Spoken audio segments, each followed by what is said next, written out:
How to install Windows 11 23H2 on an unsupported PC. Hey guys, and welcome back.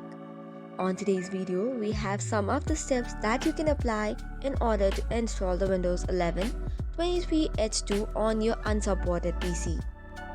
So the first thing that you need to do is check for compatibility. In order to do so, follow to the description box and click on the link of download the PC health check tool. Run the tool to see why your PC is not compatible, which could be unsupported processor or any other reason. So make sure you download from the link and then install it to run the tool. This is the first way to know why is the installation incomplete. Now next up, what you can do is visit the Microsoft website to download the Windows 11 version. In order to do so, you can just type in ways to install Windows 11 or follow the link on the description box. Hereby, you have the option to install the Windows 11 via the installer help. You just have to install the installation assistance which has been given in this link. You can just tap on it and click on the download button. This way also you can download the Windows 11 installation. However, this is not that much recommended.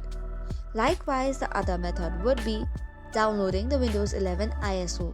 For this, also visit the Microsoft website, choose the correct version and then language that matches your current Windows 10 setup. After that, download the 64-bit version and you're good to go. Next up, what you can do is use the bypasser script. Here is a Git link that you can check on and then click on Run the script as an administrator. The script will modify the necessary settings to bypass the hardware changes. After this, you can install the Windows 11 setup box from the mounted ISO. Also, there is one change that you need to do, which is preparing the registry editor. Click on Registry Editor and hit the Enter button. Give the necessary permission. And then from the box, go to this location which is HK Local Machine, System, Setup and MO Setup. Right click on the site and create a new dword 32-bit value named Allow Upgrade with Unsupported TPM or CPU. After that, set the value to 1 and then restart the computer.